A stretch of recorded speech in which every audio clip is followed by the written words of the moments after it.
Hello and welcome to Paizo Live. My name is Aaron Shanks. I'm Paizo's marketing and media manager. And this is Paizo Live, the show in which I get the privilege of interviewing Paizo staff and occasional guests about all things Pathfinder and Starfinder. Today, we're going to take a look at all the new products, 13 new products, releasing next week, Wednesday, the 30th of March. And here is a visual representation of 12, all the RPG products. As you can see, the theme this month are adventures and accessories. No hardcovers this month, but plenty of adventures, and digital and print. Plus flip mats and flip tiles, bounties, and society scenarios. It's a really great mixture of everything that Paizo does. And of course, we've been going through international shipping chaos. And so the products that have arrived in our warehouse have been irregular for about a year. So that's why you're seeing so many adventure paths launch at once. We've got 2 Pathfinder adventure paths and 2 Starfinder adventure paths, which is not normally how we do it. Here's a visual representation of the stack, and you will see, if I hold it just so, there's also a game here. The 13th product is not an RPG product. It is Pathfinder Goblin Firework Fight, the party game, and I will save that unboxing for the end of the show. So today, as is traditional, we've got 3 segments. We're going to talk about Pathfinder first, then take a short 5-minute break, and then we're going to talk about Starfinder. And lastly, we're going to talk about organized play and conventions. I try to switch up the order in which we do things every month, so there's some variety, but that's what we're doing this month. So that's the agenda. Let's meet our first 2 guests. Welcome, Senior Developer Patrick Reaney. Hi, thanks for having me, Aaron. Hello, thanks for coming back. So Patrick you coordinate the Adventure Path line. You take turns with Ron Lundeen coordinating our adventure paths, which vary between, for Pathfinder, they are monthly, and they vary between 3 and 6 volumes. Does that sound right? That sounds right, yeah. So okay. We do everything from outlining to assigning the text and developing it from authors and working with those authors and helping the art staff figure out what art goes in, the whole gamut. Excellent. Well, we have you here today to talk about Quest for the Frozen Flame and the next adventure path, which we'll talk a little bit about. But first, let's bring on our next guest, editor Ayanara Natividad. Ayanara, thank you for coming back and joining us. Hi, I'm glad to be here. We're happy to have you. Oh man. My understanding is that you're working on a lot of different things and have a lot of different irons in the fire. Yes. As an editor, an editor, yeah, it's projects as assigned. Yes. Yes, and in my case, most definitely, whatever needs to be read and looked at and edited, I go on to it, and I read a lot of words. I read very many words. Well, we've learned very quickly here that everything is better with an editor, so thank you for joining us tonight. I do know that you were the lead editor for the, or are, because it hasn't finished being released yet, but the Starfinder Horizons of the Vast Adventure Path is yes. One of the hats you wore, one of the titles you've earned as lead editor on that. So we will have you for both segments, 1 and 2. So thank you very much. Yes.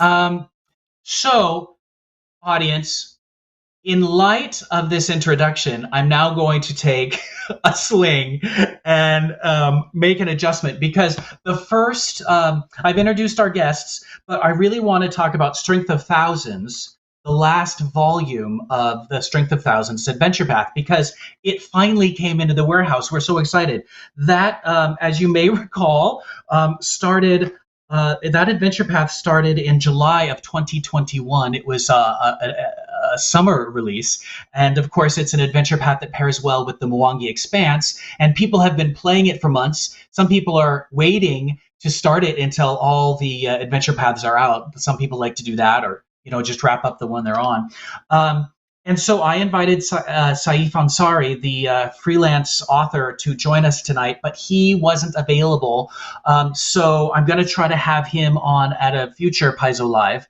And then I asked Ron Lundeen to maybe talk about Strength of Thousands, but he has family plans, which are a priority over Paizo Live. So I'm going to tell you just a little bit about the Strength of Thousands, because after all, it's the 6th volume, and we don't want to get too spoilery anyway. So my guests are just going to chill out for a moment while I point out to you that this is an adventure that goes all the way to level 20. Our Pathfinder 2nd Edition adventures do go all the way to level 20. And in the last volume, the adventurers had just had a really big off-world excursion. I'm not going to go too much into that, but so if you read the back of volume 5, it's pretty clear, but I'm trying to not be very spoilery.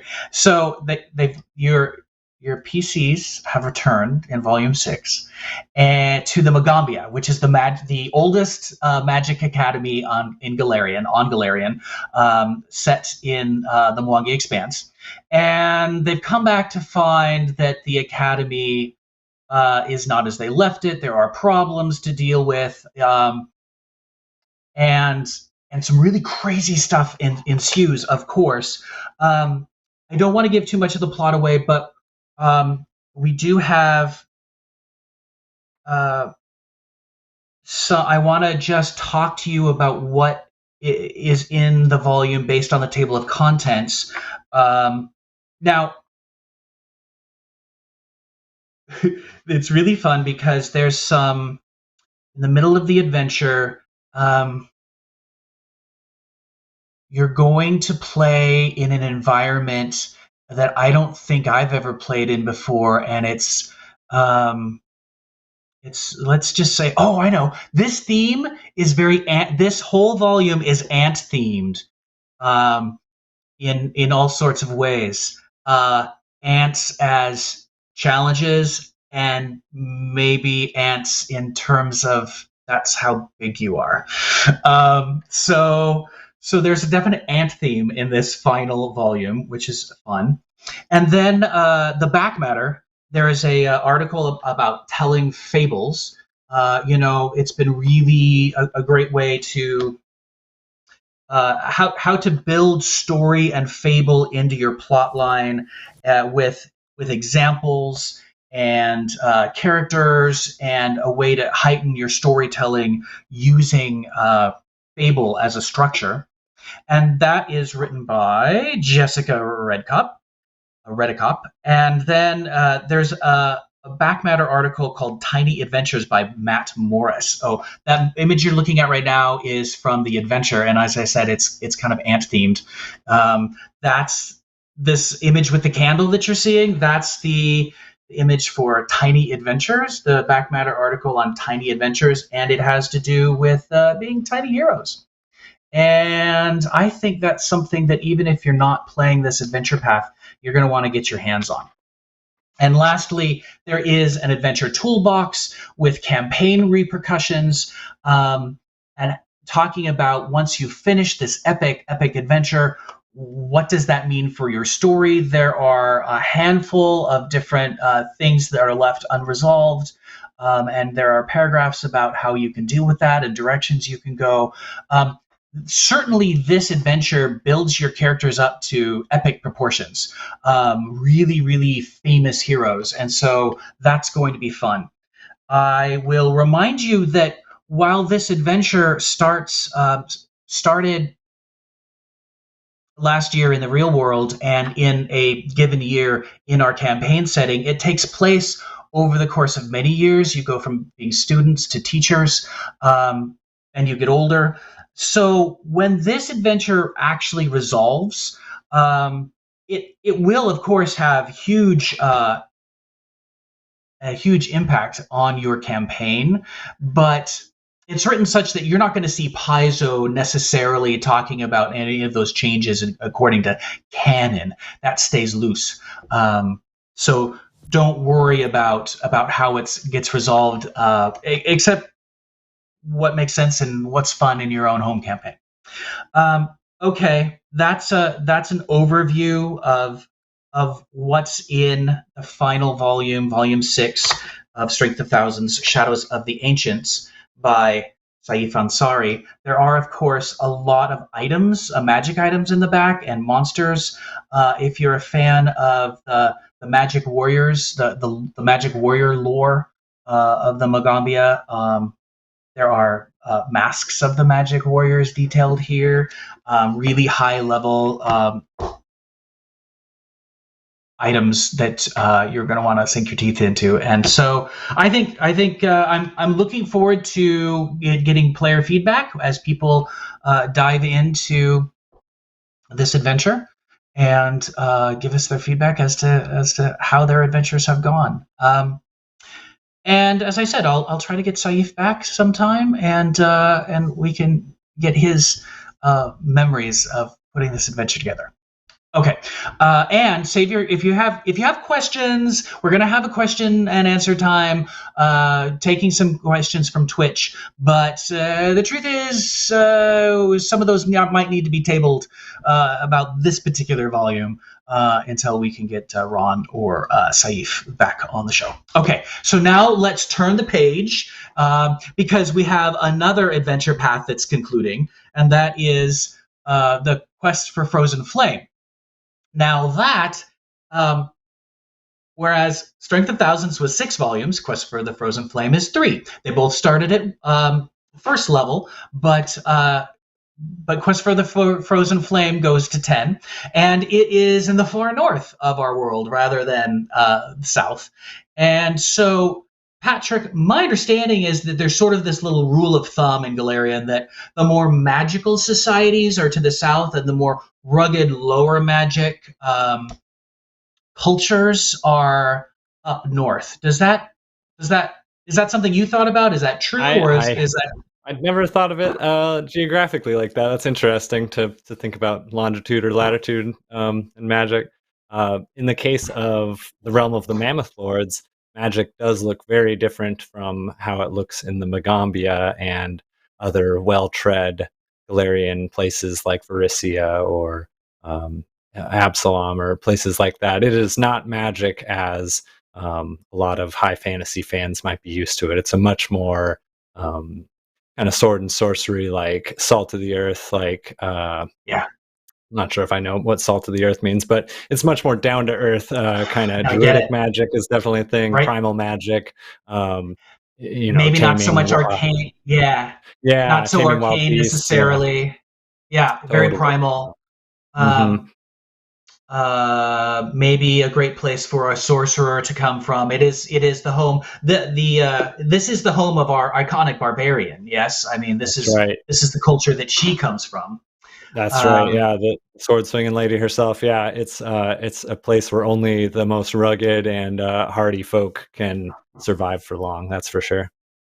Indeed, and that has been one of the themes of this adventure path: is just surviving the elements and brave and leading your following into safety, because you act as scouts for your following. You're sort of the forward group. Is that right? That's right. Yeah, you're scouts for your Mammoth Lord following, which is called the Broken Tusks. It's kind of at the start of the adventure path. It's a bit of a beleaguered following. They have their tiny little herd, but it's a very small community. They've seen better days. Before a great schism, kind of messed it all up for them. So this volume concludes that storyline of, you taking the lead of being scouts for this beleaguered following, and then by the end of this campaign, not so beleaguered after all. As you can see from the cover image here, we have Amiri with her giant sword jumping from some crumbling stone towers and attacking a suspicious-looking a villain who I don't need to be too cagey about it. You learn very early on that you're being followed by a a war party called the Burning Mammoths, and they are bad news. They don't like to play nice. And yeah, as you can see there, they are, Fumbus is riding that bear and doing a great job being very kind to his bear friend, whereas the Burning Mammoth he is fighting does not care a lot about their mount, which is not cool in my eyes. So it's a good you're fighting the good fight when it all comes to a head in this adventure. Yeah, yeah. So you've got rival following, you've got surviving the elements, and you've got a quest for an artifact that's going to make a difference in the lives of your people. So it's an opportunity to be heroic and get some dirt in your nails. I think. Absolutely. Oh yeah. If you're into hiking in the mountains, I'm from Washington State, so I grew up hiking around Mount Rainier and Cascades and Olympics and stuff like that. And if you like to get outdoors and like see wild animals and be a part of nature, to be like in among nature, then this is like the adventure path for you, I think, because it's all about being a part of nature, not apart from it. If that makes sense. And I think it has some Paleolithic elements to it in terms of megafauna. We talked about that last month. So you've got some creatures that you'll be fighting that you might not see in other parts of Galarian. And I think there's some dinosaurs as well. So if you're old like me and have some Land of the Lost memories, I mean, I guess maybe that's your fantasy fulfillment as well. Oh yeah, Land of the Lost. I mean, Quest for Fire, Clan of the Cave Bear, lots of cool touchstones. Yeah. And so this third volume is Burning Tundra. It's by Jason Tondro. For those who haven't seen the posting on Twitter and our goodbye to him, Jason Tondro found new employment with another with the world's oldest role-playing game company. And we wish him well. We're very happy for him to move on to new adventures. But unfortunately, he wrote 2 of the 4 adventure paths that we want to talk about this month. So all of us are valiantly scouring over his work and elevating the stories that we've all cooperatively together joined to tell. This is Burning Tundra by Jason Tondro. And so we've talked a little bit. I like to keep it spoiler free. We've talked about the overarching plot of the story, but this is where you really are. The quest for the frozen flame is the primordial flame. It's an artifact, and this is the big climax of the adventure. And you get to try to prove yourself worthy of the title of Mammoth Lord. So, the stakes are high. This is the land of the Mammoth Lords. You get to try to become a Mammoth Lord. Are there any other story elements here, Patrick, that like this you want to share with people about this particular plot or what it offers? Sure. Yeah. So, I mean, what's interesting about like a lot of the denizens of the realm of the Mammoth Lords is because it's kind of a low magic area, like you alluded to earlier. It's full of dinosaurs, megafauna, rugged folk like frost giants. Like on the cover of this volume, there's a frost giant ranger who's bad news. He wears like a mammoth skull for a helmet. And those are all situated around the mid-level play mark in terms of level. They're between 7 to 12, 7 to 12th level. So it's kind of the perfect spot for the conclusion to take place in terms of the meta game. It makes sense for like the different kinds of monsters you'll encounter, and you get to fight these awesome, larger than life, giants and woolly mammoths and all sorts of stuff. Thematically, I think one of the most compelling parts about this particular volume is that you've spent the last 2 volumes kind of on the run as the scouts for the Broken Tusks from this much larger Burning Mammoth war party. And, the whole time they're chasing you down, you hear the drums in the background, you're like, we got to move, we got to find this artifact. We're just trying to survive. But finally, by this level, you've amassed quite a following of your own, right? It's no longer this, tiny little herd you've got. It's a whole thing. So in this volume, you do end up reaching the city of Hillcross. That's kind of the early point of this. There's an illustration of it. It was really cool to see this come to life in art, because we've talked about it in previous, campaign books a lot. But it's this basically like the one permanent realm of the Mammoth Lord encampment, right? So most people who live in the realm of the Mammoth Lords are nomads. They follow the herds. They follow megafauna migrations. But when you come to Hillcross, the idea is that there's a mutual agreement. Nobody fights here. It's a place where you come and heal up and then get a move on again. So the idea, of course, is, well, if we reach here, maybe we can come to some kind of peaceful resolution agreement. As evidenced by many of the illustrations you've already seen, I don't think the bad guys maybe play that way. So, there might be situations in which the Hillcross credo is not necessarily upheld, and that's what I'll say about that. But you'll finally get to take the fight to these folks who've been chasing you for the past 2 volumes, which I think will be really satisfying for a lot of players and groups. Excellent, thank you. I will just jump in and point out that the back matter includes continuing the campaign. That is what this image is from, with the primordial flame on as a full page image, and talking about where you can take your adventures after this one has concluded. That amazing image of Hillcross is because there is a full gazetteer on the Oasis of the North with culture and history and inhabitants and locations. So, that's a whole place that you can use to build your own homebrew adventures that are either take place after this, or as a prequel, or if you are a Pathfinder Infinite publisher and want to create something that is adjacent to this adventure, that's probably great source material. And then finally, the Adventure Toolbox has new animal companions. It's this amazing image that you've seen already of our iconic witch riding.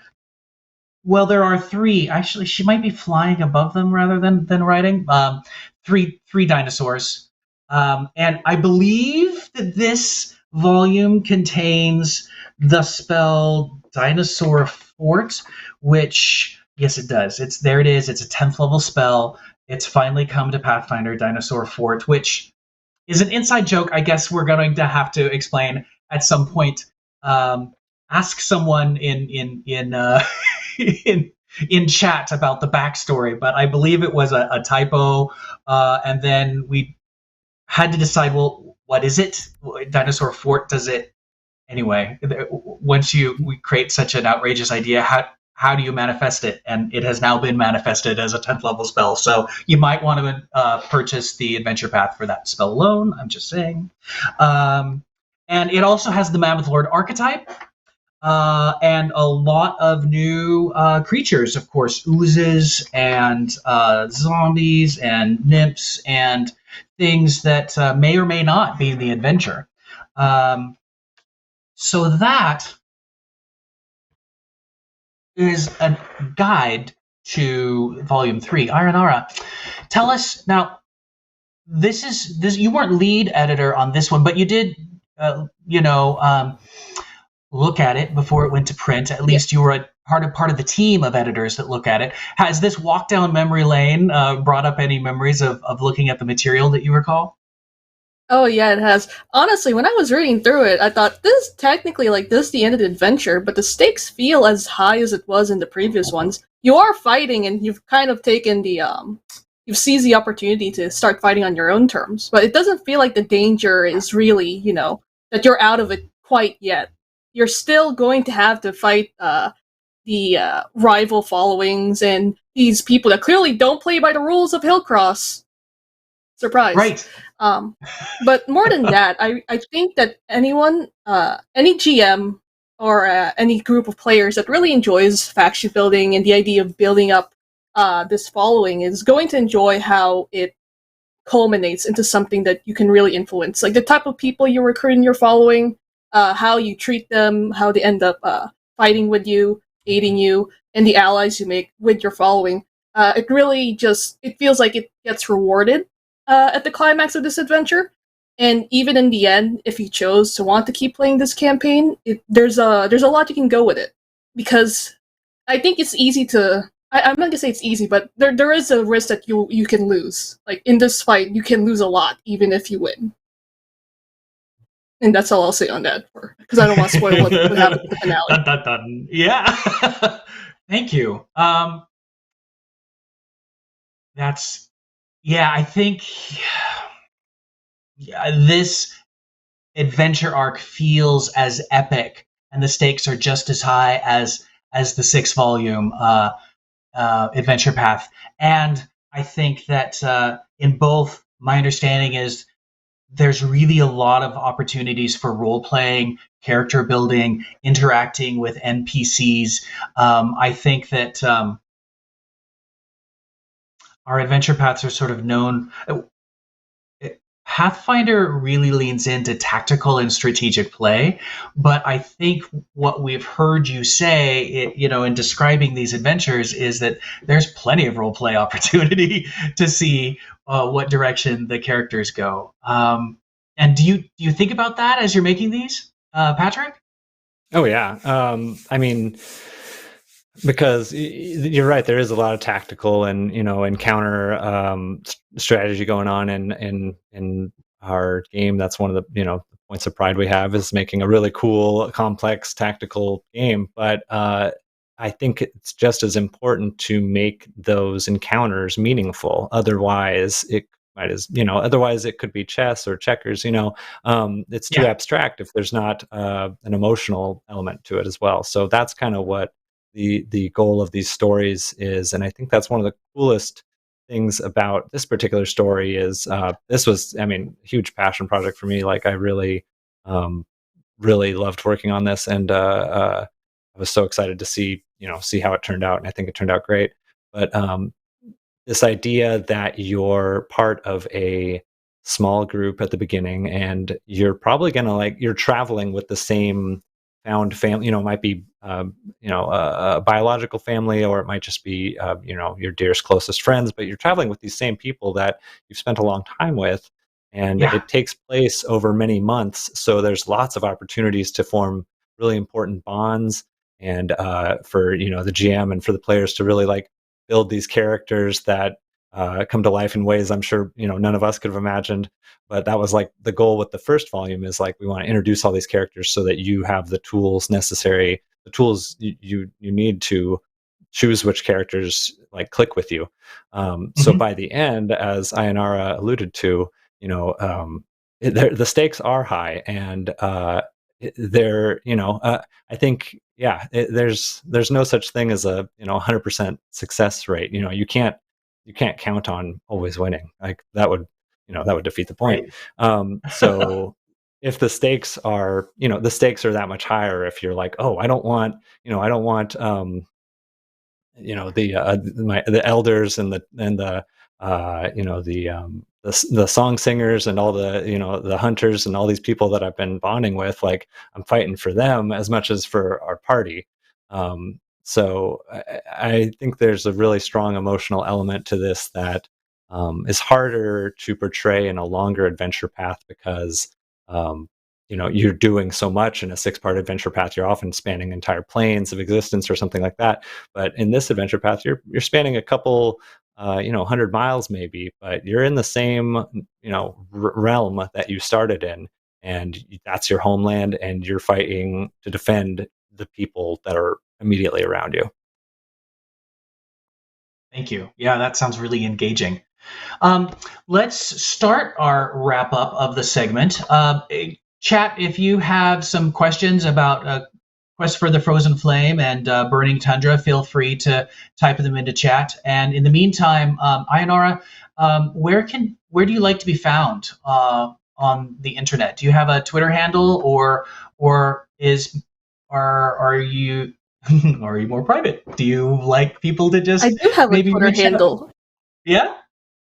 Yeah, it's at Immaculate right there. I'm not active on it because I have been absorbed by a certain a recently released game, among other things. So I don't really have much of a presence. Priorities. Yeah, I have priorities. It's a very good game. Some would say the best of its current genre, but that's arguable too. Anyways, yeah, that's where you can find me if Nice. people so desired. And do you have a Paizo Live spoiler that you might like to share with the audience? Something Oh, from man. an upcoming Already? product? Oh no, let's wait. Well, no, yeah. you I can wait have. until your I second can go segment. for Pathfinder if you I mean, want. you can I do- don't know how much of a spoiler I can say. I just know that we've recently finished up editing for Dark Archives. It has been an absolute blast just reading through everything that people wrote. It's going to be a fantastic book. A lot of love and sweat and effort went into working on it, and it just looks great from what I've seen. I'm not going to say anything because it hasn't come out yet. It's full of secrets. It's full of secrets. Dark secrets, I would say. Yeah, dark secrets. We're gonna have to have an overarching strategy for that one, just because every little bit. I mean, it's a book about Pathfinder's X-Files. It's a book about our edge scenarios and things, and our myths and our legends and things that may or may not exist. So, Paizo Live spoilers are going to have to be closely monitored. But it's great to hear that it's making progress. Patrick, where can people find you, and what's your Paizo Live spoiler? You can go ahead and email me. I read all the emails. Love hearing from readers and folks who are playing the game. patrick.rini@paizo.com. And yeah, read them all. Don't always get around to replying, but rest assured I'll be reading. And my Paizo Live spoiler is about Burning Tundra. I kind of wanted to allude to again to what the outcome is for your burgeoning following at the end. There's this whole continuing the campaign section with ideas for you to continue this campaign. What happens, you ultimately get to make an important choice about what happens with your following, and to kind of think about what those choices might be.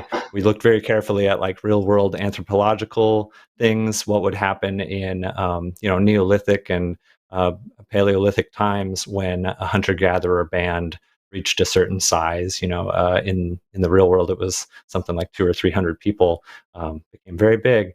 And there were certain trends about what happened to bands that got too big, and so we kind of borrowed inspiration from that for the conclusion of this adventure path. Excellent. So some real world research went into how this adventure path might end for the players. Oh yeah. Thank you. I have a bonus Paizo Live spoiler myself. Of course, the next Pathfinder adventure path is the Outlaws of Alkenstar. That's going to launch, next month. So here's, if you haven't seen it, here's some of the art from Outlaws of Alkenstar. The first volume is called Punks in a Powder Keg by Vanessa Hoskins.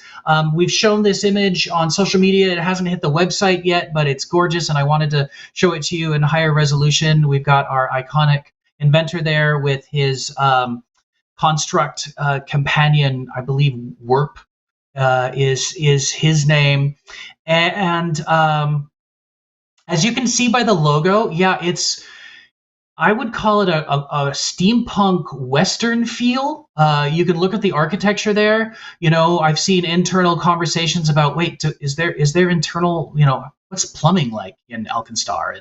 And I see faucets, and is there a bathtub? And so you're gonna get a little different feel from this adventure. I'm really excited about it.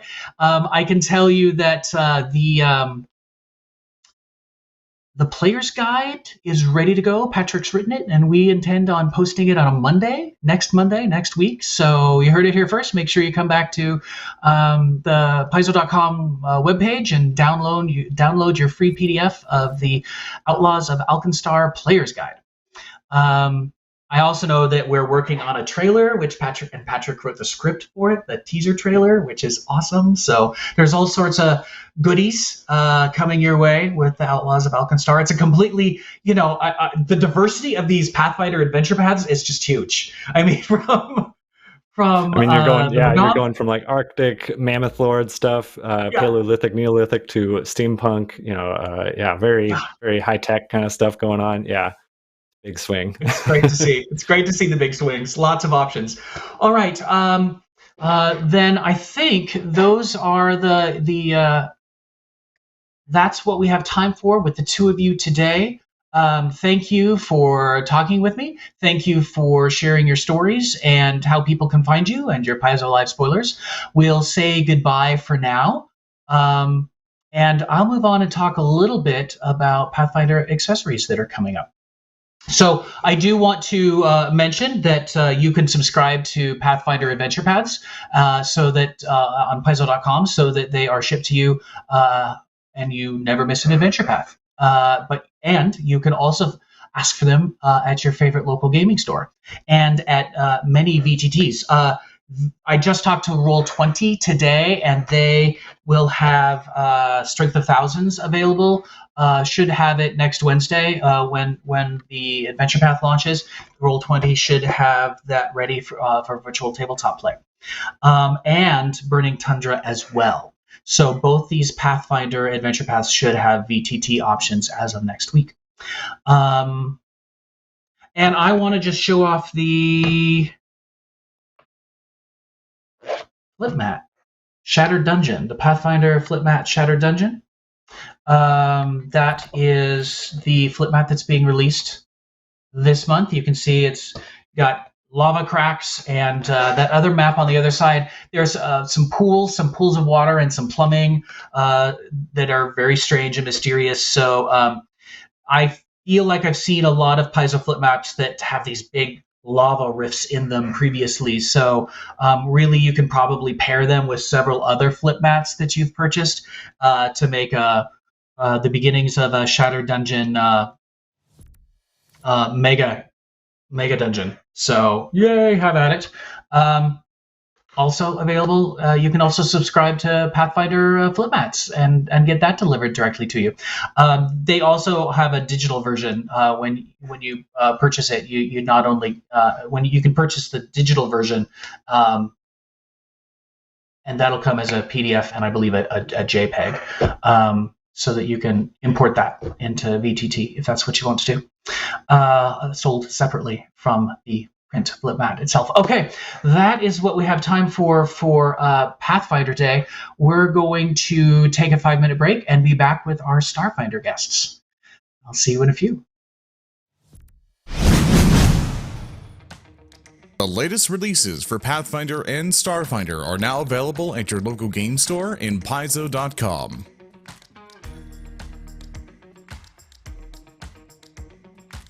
With danger close behind, travel through the Lost Mammoth Valley in search of the primordial flame.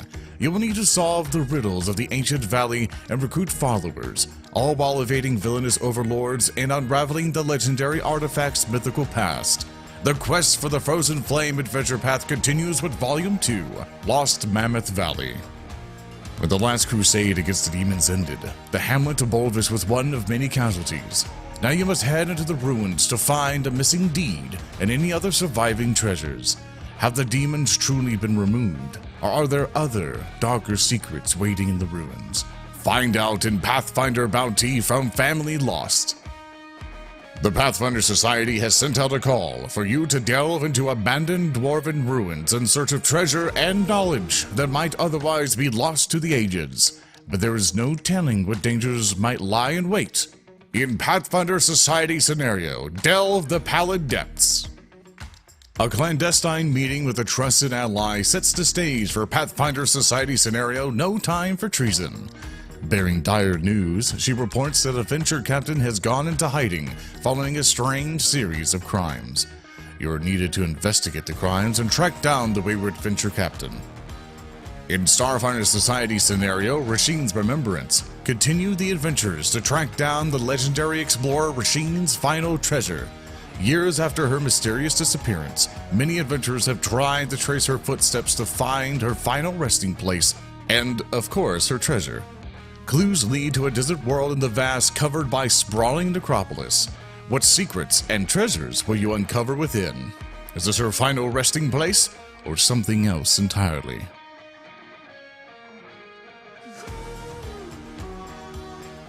Pathfinder Flip Tiles Fortress Chambers expansion set is an addition to the Fortress starter set, with 24 stunningly crafted full-color 6x6-inch double-sided tiles. With this set of tiles, you can craft a sprawling fortress interior in just minutes, be it for a new castle that your player characters have gained control of, or the established stronghold of a sinister villain. Keep the aliens of Starfinder close at hand with Starfinder Alien Archive 1 and 2 battle cards. This massive collection of over 200 reference cards featuring every extraterrestrial creature from the first 2 Alien Archives. Each 4x6-inch card is printed on sturdy cardstock and features beautiful full-color image of a creature on one side, while the other side provides that creature's statistics for quick and easy reference. Be it a sprawling dungeon, a sinister castle, a haunted forest, a bustling cityscape, or any other locale where adventure and danger might lurk, with Pathfinder Flip Mat Enormous Basic, you have more room than ever before to present your latest creation to your players. This sprawling map measures 30 by 46 inches unfolded and is the largest basic flip mat yet. Pathfinder Flip Mat Classics Keep features a small fortress with a courtyard, stables, barracks, and battlements. The map includes numerous interior chambers, such as the throne room, war room, and grand entry hall, all of which make for perfect adventure sites. The flip side features the broken terrain that might lead up to the keep. Find your path to friendship and adventure with these new releases and more at Paizo.com and your favorite local game store.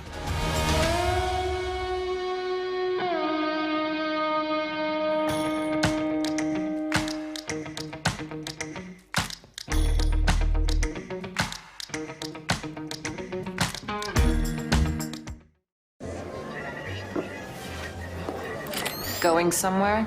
I was just looking for you. How lucky for you, then. It's quite a big price on your head. Is the money really worth all this? It's not about the credits. I've been looking forward to this for a long time. I bet you have. You're not getting the drop on the villains with sounds like that. Your game needs Sirenscape. The Sirenscape online player has a huge library of epic sounds for any situation. Whether your players are cruising across the galaxy or blasting bounty hunters, Sirenscape brings the game to life.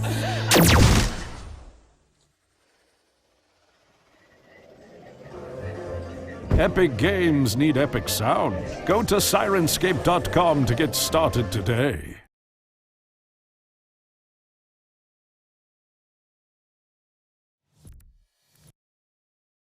Hello and welcome back to Paizo Live. I'm Aaron Shanks, Paizo's Marketing and Media Manager, and I'm your host today. We have spent the last half hour talking all things Pathfinder with Ainara,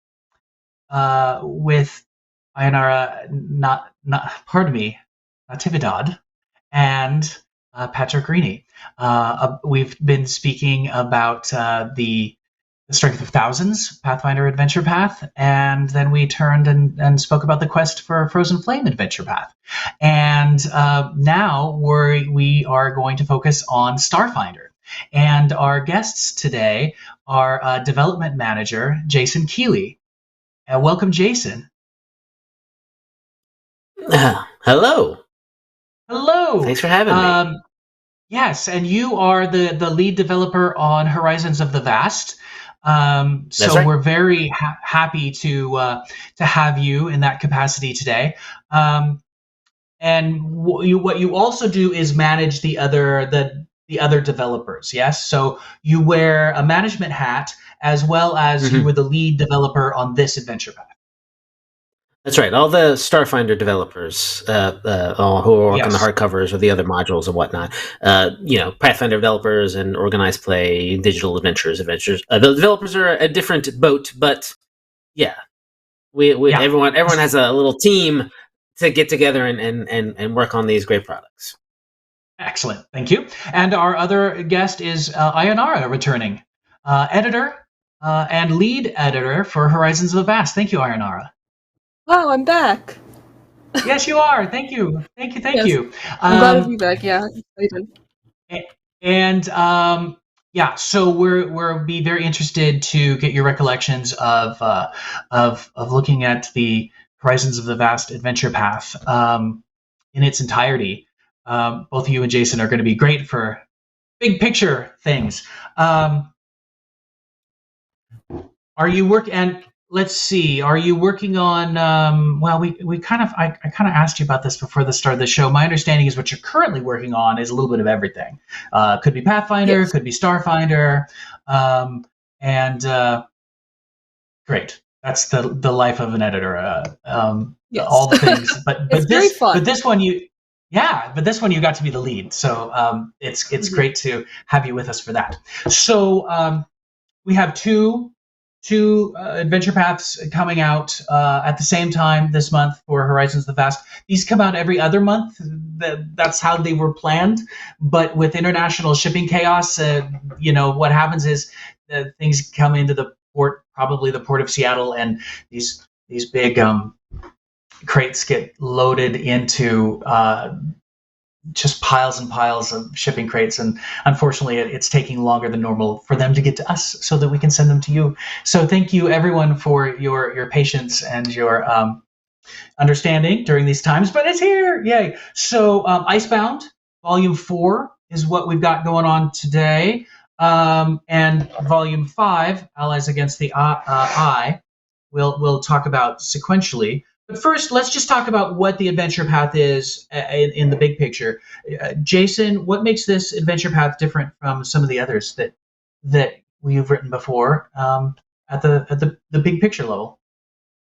Sure. Yeah, this is basically our Kingmaker in space adventure path, right? It's a big sandbox where you are administrators of a group who come to a planet, one of many groups that come to a planet, an uninhabited planet that has sort of been recently discovered, but it's lush and it's full of foliage and fauna, and so you're just sort of given a chunk of land to do with as you will.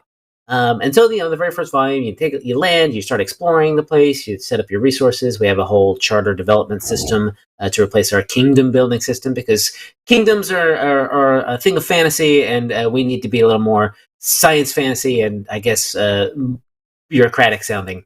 So you get this land charter and you build it up. You can claim hexes. We have a big hex map in the Galaxy Exploration Manual hardcover. We talk about the rules for hexploration. So you can go in, that's the forest, this is the lake, this is the swampy bits, just sort of find out what's going on, getting the resources you need for your for the other people who've come along, who have started off in like these prefab buildings, maybe getting building a school or a hospital, maybe eventually getting roads and getting even more complicated things like wireless internet for your entire nation, and so forth and so on. But of course, problems arise. There are beasties out there that want to kill you. There's secrets hidden on this planet. There are other charters that sometimes are friendly and sometimes they're not. There are people who want to come in and maybe even just sort of try to steal your land away from you. That kind of thing. So it's all about exploring and development and solving a wider mystery. Yes, an overarching mystery. So as we join in Volume 4, my understanding is this is actually an off-world adventure, or at least to a large part. You've got your settlement, you've got your charter going on in your own world, but the world is part of a system. A solar system, and there are other planets, and there is it looks like there's a distress beacon that calls you to one of the other planets, and this one is Waydana 6, so the 6th planet in the system, and this is called Icebound. So my understanding is it's a very cold ice giant planet. It's like a frozen ice giant, basically a frozen gas giant. Yeah. Yeah, well, gosh, I guess real world examples might be Neptune or Uranus. I think of Hmm. those as ice giants. Um, and so that's sort of the initial incident. And I guess if we look at the cover art, it's pretty clear that there's a lot of bugs on the screen. So in Yeah. Starfinder, bugs means the swarm. So Hmm. I think there will be some swarm elements, which is a combination of Starfinders. Well, it's a little Starship Troopers, and maybe it's a little Borg. Something that you fear that's coming from outside of the system, maybe, or Hmm. is sleeping and awaking. So looks like that's kind of the theme of this adventure. Without getting too spoilery, I do see that there's a look at in the back matter. Going a little out of order, I admit. I see. The adventure toolbox contains a high altitude section with airships Hmm. and all sorts of ways in which you can adventure in the skies. So that's pretty exciting. Is this breaking new ground in Starfinder, Jason? Have we There, been to ice giants before? I mean, there's been some cold adventures, I'm sure, Mm. going around. And this one is actually got sort of two versions of cold. The distress beacon that you mentioned takes you to sort of your home planet, the planet you're working, which is called Waydana Mm. 4 or New Harmony. Their Arctic area. Oh, there's a crashed ship in the Arctic, and you have to go check out why Oh. that's sending out a distress signal. And that's where you find out that the swarm is involved in one way or another. And that section is very much like Alien and The Thing, where you're not sure, you're being stalked through the corridors of this crashed spaceship, and you're not, well, whether not necessarily you don't know who to trust, but there is a little bit of mistrust in some of the people that you meet there. This image that we're seeing here is actually from the sort of near the beginning, where your charter is building a sort of rocket to launch a satellite up into space. So this you're up here on this giant, gantry because someone's trying to sabotage you. And that rocket, that satellite you launch into space, sort of gives you the first group on the planet to get this distress signal, and then the distress signal sends you to Waydana 6, ice gas I giants. see. Yeah. Which giving the sort of high altitude options, the only way you find out that there's some swarm there. They're in hibernation on this sort of floating platform, sort of deep beneath the sort of Yeah. not exactly the surface, the sort of the outer layer of the gas giant. And so, but you can't take your spaceship there, and so you have to do like a space dive down in. And that's the Oh, sort of the exciting thing. like I a know free that, fall that sort of Jason thing. Tundra, yeah, a shooting free fall, just coming down through the ice and the snow, just to land on this swarm platform. And that's something that Tundra really wanted to write into this. So I was like, yeah, let's do Yeah. it. We had to, make sure That's that great. reasons why you can't bring your spaceship and other things. Well, maybe people can fly Right. because they Right. have fly speeds because they're different species or whatever. But all in all, it sort of came out as this very exciting bit. And then you're on this platform which is waking up, and so swarm are coming out of the walls and stuff, and it becomes like, well, you can't really leave that easily, so you got to fight your way and figure out how to stop them from contacting the main swarm hives. You mentioned the Yeah. Borg, right? When you find the Borg, you want to make sure they don't contact the entire collective, because then they're all coming to you, Right. and Right. that's bad news. Right. So it's a similar sci-fi situation people will find themselves in. Hmm. Ayanara, do you Yeah. remember taking a look at Icebound now that we've kind of talked about what it entails, and are there memories of editing this and putting this together that you Yes. recall? Yeah. Honestly, going through the entire Horizons of the Vast, when we first started, or when the AP first started, and first looked at the outline and working on it, I thought it was really cool. The prospect of Kingmaker in space was kind of amazing, honestly. Creating your own settlement, and that's how it really felt at the start. As someone who's played the Civilization games, that's how it kind of felt like with micromanaging stuff like that. And then it started to feel a lot more like a bit more sci-fi, standard Starfinder, a bit like Mass Effect at some points. where the stakes got higher and there's this mystery that you're going through. And I feel like it was kind of Icebound, where, from my perspective at least, from what I've read, it's like, okay, now it's starting to look a lot more like what I expected from Starfinder, and it's exciting. It really is, because depending on how someone runs this adventure, I think you can do it with kind of that sci-fi feel to it, but it can easily kind of cross genres into something akin more to like horror, depending on how you handle the swarm, I think. Take it different ways. That's great. It feels like there's the sort of the Kingmaker in space settlement that occurs in building your charter and sort of getting your feet under you in the first few volumes. But now if you're launching a satellite, you've started to really gain some confidence in your colony there, and start to unravel some of the mysteries that the adventure path puts in front of you. I do want to mention that there is a back matter article called Directive 9.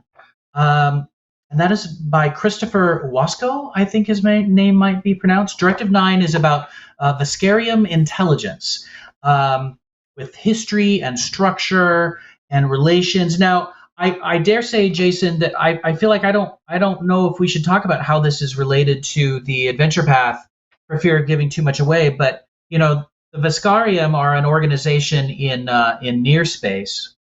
We have a hardcover named Near Space, and you can learn about them there. But this sounds like something an article people will want to get their hands on if they love the Vesk and the mysteries of what the Viscarium, the military organization, is up to. What do you know about that? Can you talk around maybe why it's there? Yeah, I can talk. I mean, look, we all know that. So at the beginning of this Horizons of the Vast Adventure Path, you get to choose a sort of patron who is funding you, and you can choose like Abadar Corps or some of the Starfinder Society, Pack Worlds groups. But you can also choose the Viscarium, and whatever doesn't get chosen, from the list, whatever the PCs don't choose are also they're there on the planet anyway. So all They're of these factions are here. They're assigned to the other charters, exactly. So the Viscarium has a charter on this planet no matter what. And they're funding it, and they have probably, if the PCs aren't from the Viscarium, the Viscarium charter has kind of the most trouble. They're kind of this more military minded, and have a like a mercenary group kind of leading it, and they stumble here and there. So you get to help them out once in a while, or try to get their favor back.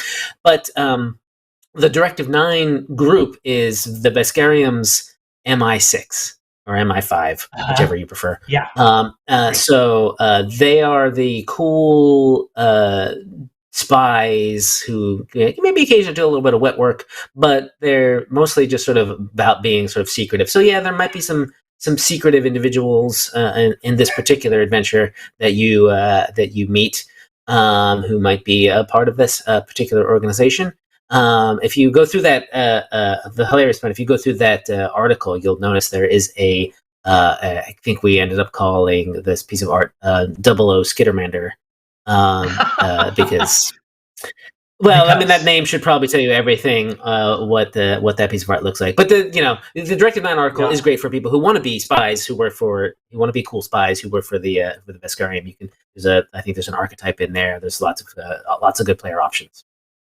Oh yeah, alternate class features and the Directive 9 field agent. Yeah, absolutely. So good stuff. Even if you're not deeply immersed in this adventure path at the moment, you'll want to make sure you get access to the material and integrate it into your game. And of course, you can access all of this material for free once it's launched on Archives of Nethys. But there's nothing replaces having it in your hand, does it? So you can purchase it as well. So that's an overarching guide to what's in Volume 4. We talked about the adventure toolbox.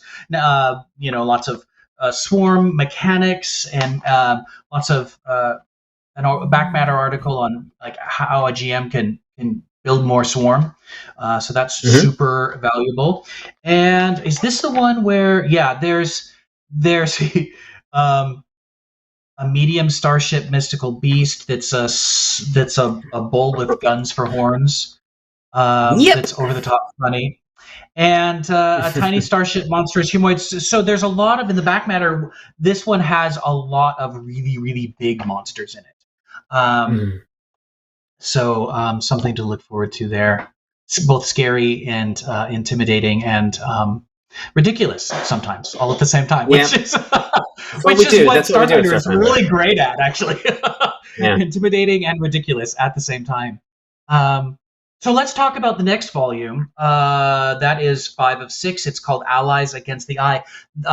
We invited Jabari Weathers, the author, to be with us, but schedules didn't work out. So I will be looking for an opportunity to get Jabari in sometime soon. This one is a little different in that I think you're back on your home world and New Harmony, and. Mm-hmm. It's going to be a lot more politics by the looks of it. It's working with the other charters. Mm-hmm. Are you going to make new allies or go it alone? It looks like there's some politics involved. What can you tell us about how the plot develops here, Jason? Sure, yeah. So in the first three volumes of Horizons of the Vast, it is sandboxy in the exploration sense. And then we get to Icebound, which kind of has maybe a touch more linear. The way that A&R was talking about, it's very kind of like, Starfinder-y adventure. But then we kind of go back to the sandbox a little bit more with Allies Against the Eye. But this is more of, like you said, a political sandbox. So let's just say that a big threat reveals itself. It's not the Swarm. It's what the Swarm might be afraid of and why they were in hibernation in the last volume. They're basically, at this point now, reveal themselves to the system at large, and this is when you kind of get a real idea of why the planet has no people on it. And so this group comes in and says, "Well, hey, we're gonna you all need to leave. You can't be on this planet anymore for a reason I won't exactly spoil, but it's not a nice reason." Right. So it comes down to. You're not going to not stick around. You spend all this time, you spend all this money, you spend all this effort building up your settlements. You fight back, right? And it becomes about this one's about sort of gathering up a bunch of allies who were also threatened by this individual, this group. There's one of their starships is right there, so it becomes sort of like figuring out who you want to talk to, who you want to ally with, and maybe this is going to be. For the GM of a Horizons of the Vast AP, a chance for you to bring back characters that the PCs have interacted with, sort of show consequences of what they've been doing from here on out, and whether or not they're people are friendly to them or not. And then you can also basically you decide whether or not you want to reach out to the Pact Worlds and ask for their help, reach out to the Vescarium and ask for their help, or both of them, and be like, hey, we need all the help we can get because we're going to be going up against maybe an army. Right. So there's a lot of that, and there's also a fair amount of this group coming in and trying to mess with you the entire time. Nice. I'll mention that there is a back matter article about this group. I won't name it, although if you pick up it's there if you want to find out who it is.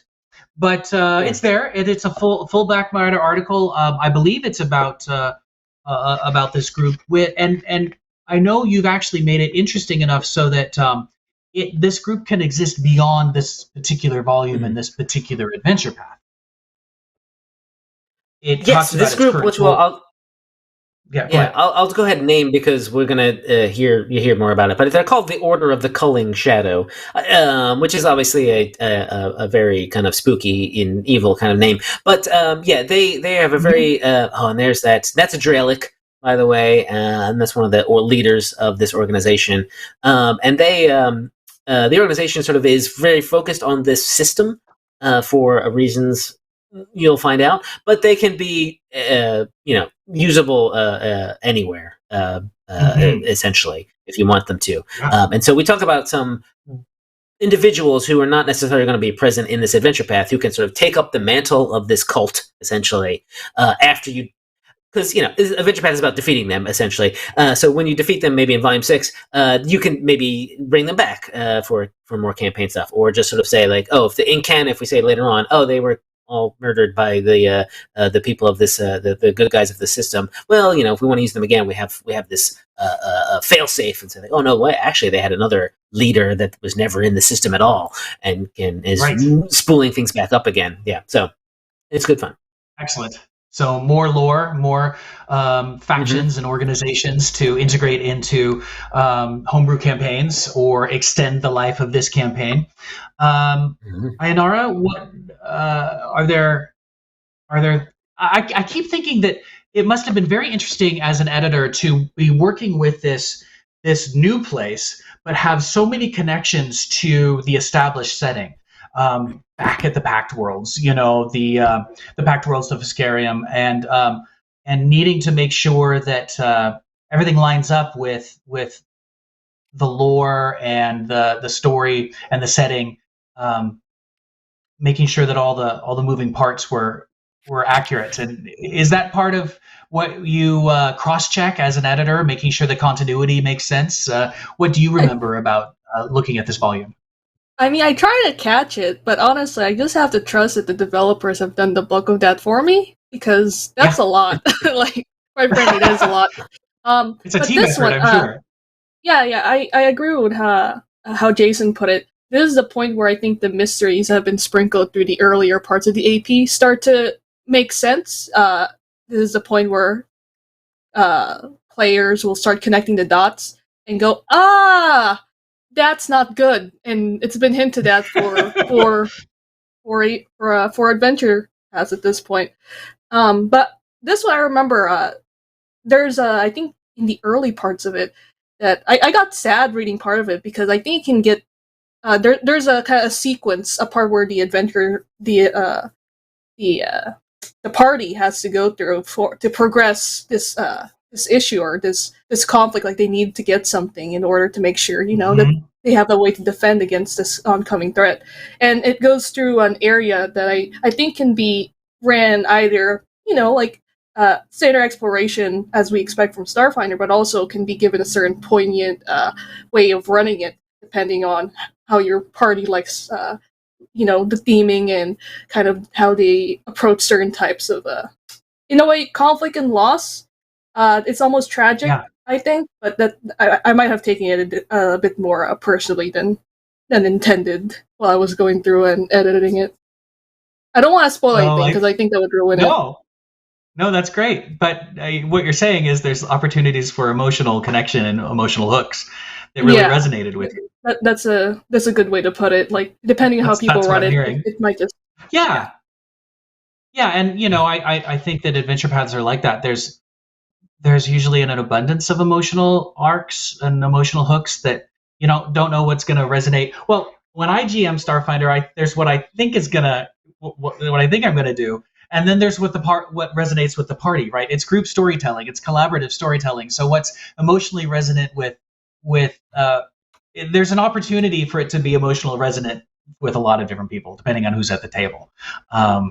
So I'm sure your experience isn't alone there. And I look forward to hearing what players say about the adventure and the stories that they tell by managing their own charter. I do see here that there are sort of charter updates in every volume. It sounds like that's part of the structure of the adventure path. There's in the back matter there's ways to develop the charter and the relationships built in. Yeah, those sort of like let the GM know what the other charters are up to while the PCs are doing their thing. Just sort of like, if you don't want, meanwhile, right? These people are having trouble over here. These people have made a breakthrough over here. So it's just sort of meant to be a continuing, news. We live in a Starfinder universe in such a way that you'll be getting, most likely infosphere updates on your fellow settlement builders. And you'll this is just, I've been put them in there for GMs to know, tell the PCs, but you want to know more about what's going on in the Starfinder Society charter, then this is what they're doing. Yeah. Excellent. I do see more player options in the back matter. A new Mystic connection called Zeitgeist, and an operative specialization and new spells. So every adventure path volume just continues to grow the options that are in the game, page by page. It's great to see. So that's the structure of volume 5. We've talked about the plot, and we've talked about the back matter and the adventure toolbox. The adventure toolbox is full of an alien archive, and then of course a lot of these character options that I mentioned. Are there any other thoughts that you want to make sure that people are aware of with this particular this volume, Allies Against the Eye, or the adventure path as a whole, that we haven't had a chance to mention yet? Ayanara, any or Jason? Great. Okay. It's fine. Yeah. No. Yeah, I didn't have anything. Just thinking. Yeah. Just an open-ended moment. Looks like chat is definitely enjoying Horizons of the Vast, and there's some of the art of that's from the adventure toolbox. That's one of the new one of the new aliens is this robot thing that came out. Actually, we have a vague description of this creature in the core rulebook. It's called a Balrog. And I just kind of gave that vague description to the artist, our team, to give to the artist, and they came back with this. It had this no real hands to speak of, and when you see the full thing, it looks very interesting and not like a robot creature that you would, not a typical robot creature. And here, clearly punching Obazai's soul out of her, which is unfortunate, but hey, it happens. Things happen. Obazai, happen. Sometimes it gets the worst of the art, like stuff happening to her in all of our art. She's like being trampled by horses or drowned, or I don't know why that keeps happening. We don't hate Obazai. We just want to put her in these. She's a soldier. She's getting just sort of in a bunch of fortunate situations. She gets into the action. Excellent. All right. Well, let's. I think it's time to wrap up our Starfinder segment.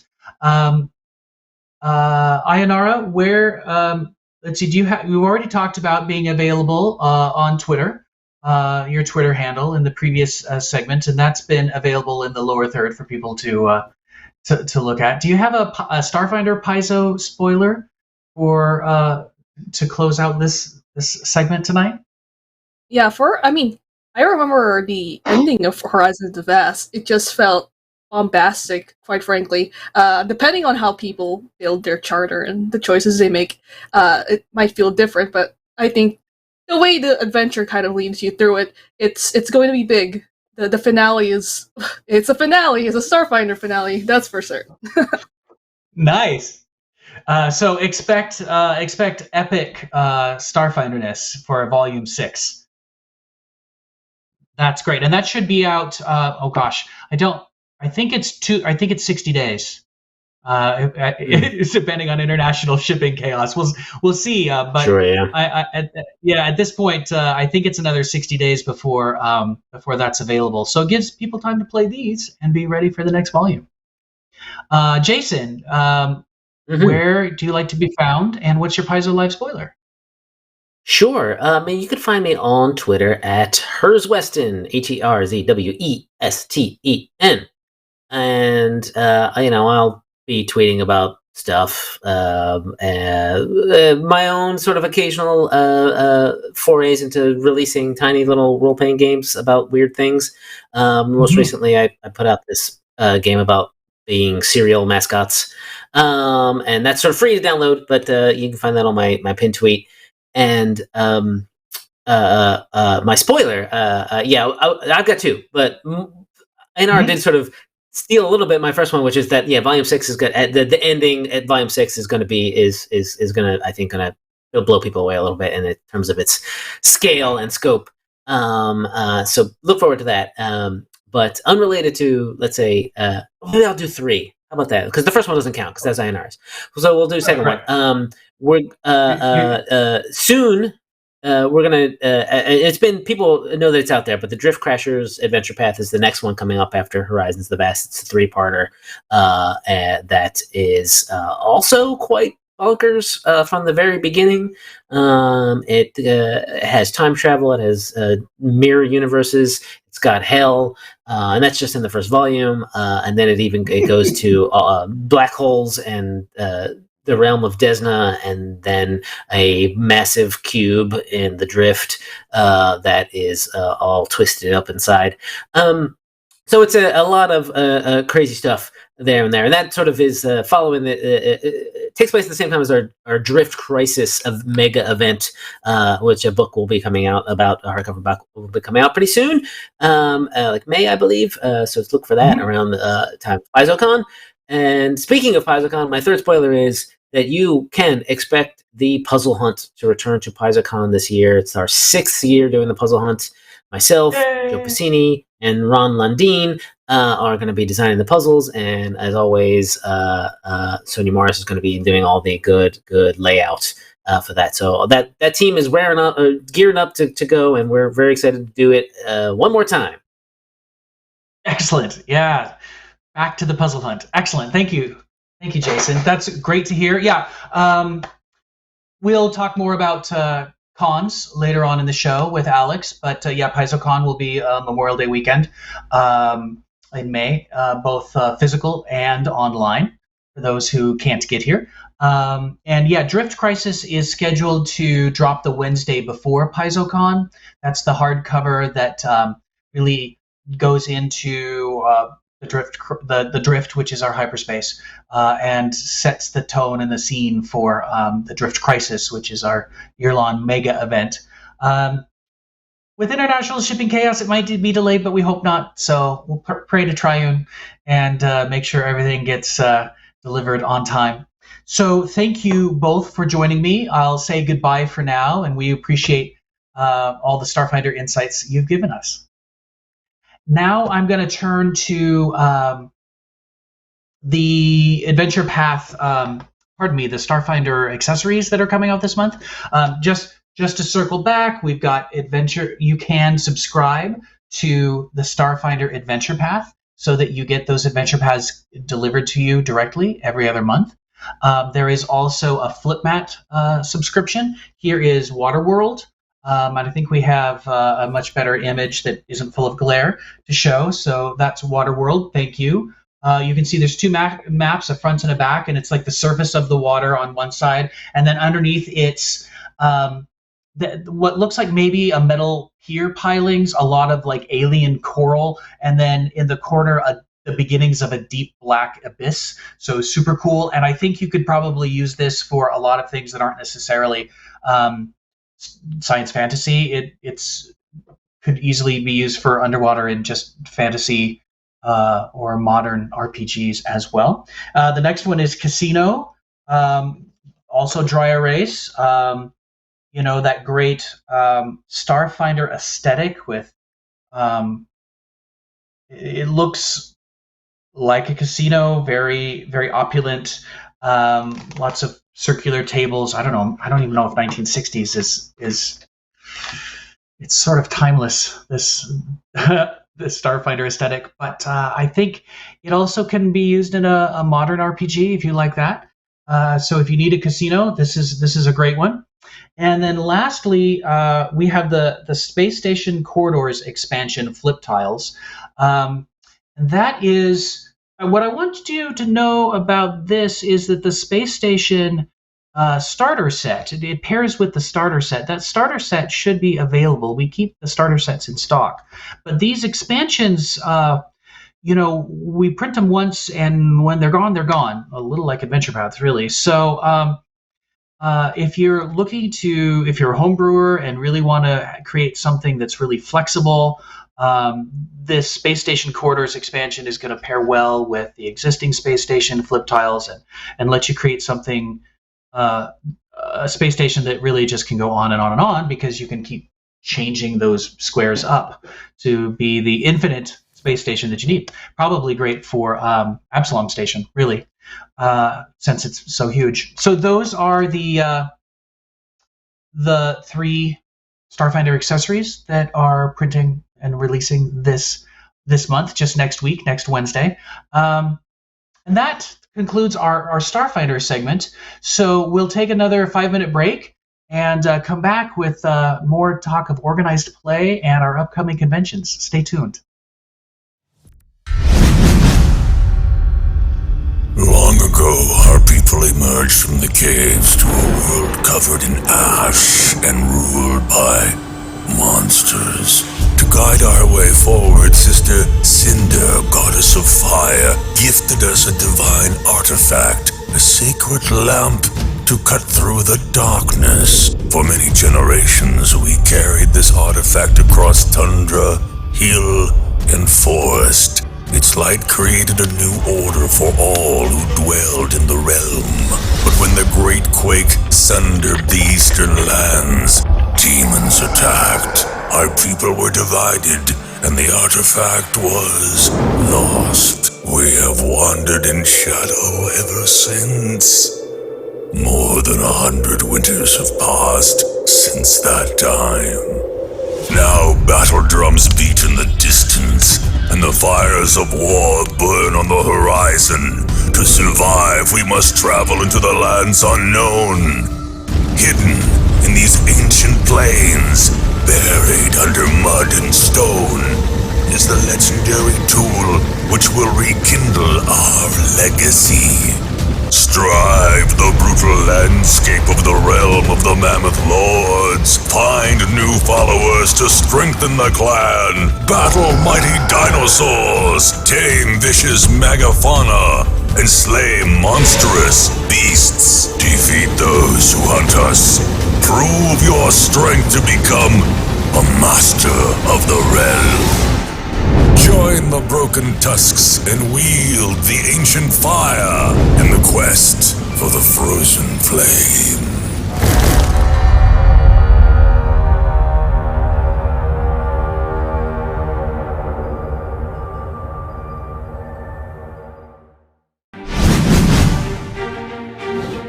Welcome to New Harmony. This recently discovered planet in the vast, currently devoid of intelligent life, has been designated as a settlement site. And with the generous backing from the likes of the Aspith Consortium, the Starfinder Society, the Xeno Wardens, and the Viscarium, that's where you come in.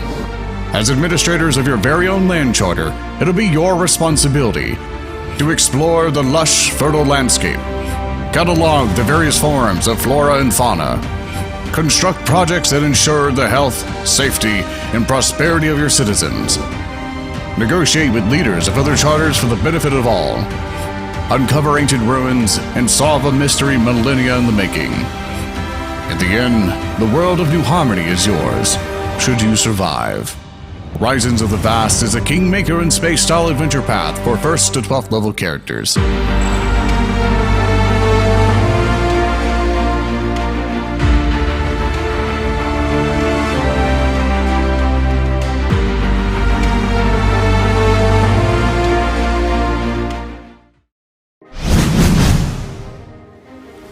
Magambia is the oldest and greatest academy of magic in the world. Here, old mage Jatimbe brought back the light of lost knowledge thousands of years ago, and his legacy still stands today. The newest initiates at the school, eager for knowledge, soon discover there's more going on at the Magic Academy than lessons and student rivalries. As years pass, the students are destined to become teachers, responsible for the Magambia's reputation around the world and beyond. They shall carve their names into the legacy of the great school, building upon the strength of thousands of graduates who have come before them. But learning never ends, and neither does the danger. The stories of these legendary heroes and their mighty foes will span the ages, rivaling even the tales of the old mage Jatimbe's 10 magic warriors, and the fate of the Magambia is destined to be in their hands. Enter a magic school like none other, with the strength of thousands adventure path.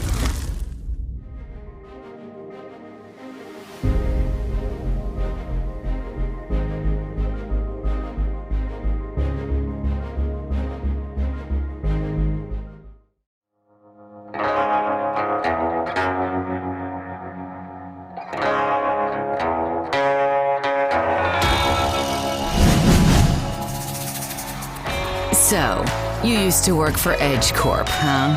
Taking it to the edge and all that. You were just a long hauler, shipping cargo from one planet to another for low pay, worse benefits, and the promise of a bonus that never showed up. Now, you're your own boss, looking for cargo you can buy for cheap and sell for bank.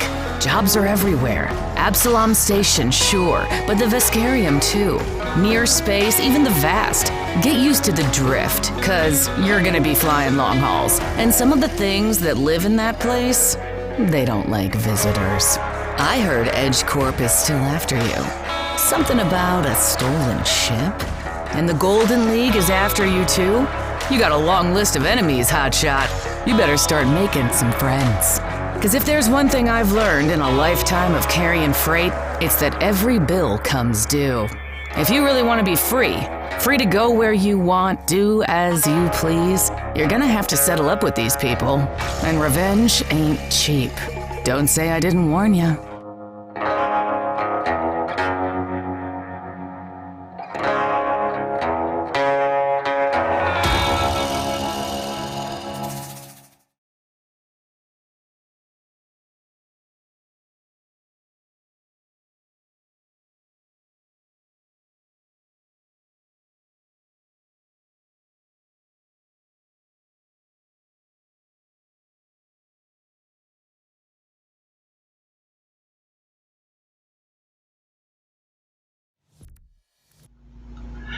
Hello and welcome back to Paizo Live. I'm Aaron Shanks, your host, Paizo's marketing and media manager. And today is March 25th, Friday, March 25th. It's episode 10 of Paizo Live. The first segment, we talked about Pathfinder, all things Pathfinder, and a couple of new adventure paths and some accessories that are coming out next Wednesday. And then in segment 2, we talked all things Starfinder, as well as 2 more adventure paths that are coming out and some more accessories. We have 13 total products coming out this month. So we've covered everything that's in print. Now we're going all digital with organized play and bounties and one-shots. So let's welcome our two guests. First, we have Pathfinder Society developer Mike Kimmel. Welcome, Mike. Hello, thanks for having me. Hello, welcome back. So you are in charge of the Pathfinder Society overarching storyline and all of the freelancers who help contribute to that. In a nutshell, do I have that job description correct? Yeah, pretty much. Okay, it's a great job. And also joining us, we have Alex Fidel, the organized play coordinator. Alex, welcome. Hello, Aaron. Thank you so much for having me. I've had a busy week, but it's good to be here. Indeed. Welcome back. You've been traveling and promoting both organized play, Paizo, as well as the Paizo's Union, as I recall, doing all the things. So thank you for your service. Yes, wearing several hats at once down in San Francisco this weekend, but it's been good. We showed the Pathfinder role-playing game to some great people at GDC, so it was very fun. Nice. Well, welcome to you both. So we're going to start off with Mike's wheelhouse, and that's Pathfinder Society. We're going to talk about, where the storyline is in terms of the year, and then the specific scenario that's releasing on Wednesday, and then we'll turn the page and talk a little bit about Starfinder Society. So for those that don't know, organized play is the way in which you can jump in and start playing Pathfinder and Starfinder right away without necessarily having a group nearby. We have a great system for organized play online, so no matter where you live, if you reach out to our organized play community, there are volunteers standing by to help you create your character and start playing online wherever you are. And in addition, now that the pandemic is starting to ease up, we have a lot of physical play and more going back to what we know and love with conventions and playing at favorite local game stores. And you can go to your favorite local game store and see if they have an organized play chapter there and jump in. So that's what it is. Pathfinder specifically, of course, is the Pathfinder Pathfinder Society specifically is the Pathfinder arm of organized play. Mike, where are we with the overarching plot right now? I think we're in the middle of it. What can you tell us for someone who might be new to the season? Yeah, Pathfinder Society Year 3, the current meta plot is the Year of Shattered Sanctuaries, and essentially this meta plot involves a bunch of catastrophes that are happening at the lodges of the Pathfinder Society all across the Inner Sea region. And so these lodges are places where the Pathfinders gather in the world of Galarian and embark on their adventures and train and meet each other and things like that. And so that's the Year of Shattered Sanctuaries. And this scenario is part of the arc taking place in a city called Sedek in the nation of Kadira, which is kind of a Middle East inspired nation in our setting. And so there's this lodge that's there that's having a bit of trouble. And I can get into some plot details a little bit without spoiling too much if you like. Yeah, please do. Yeah, so this is Pathfinder Society scenario 312. It's called Fury's Toll by the talented Paizo editor Saul St. John, and it's for levels 1 to 4. And this is actually the second part of this metaplot arc. So in the first part, we had some Pathfinders go and visit this lodge and discover that some other Pathfinders had gone missing. And there was an interesting character who introduced themselves and challenged the Pathfinders to accomplish some mysterious tasks throughout the city if they wanted to see their friends again.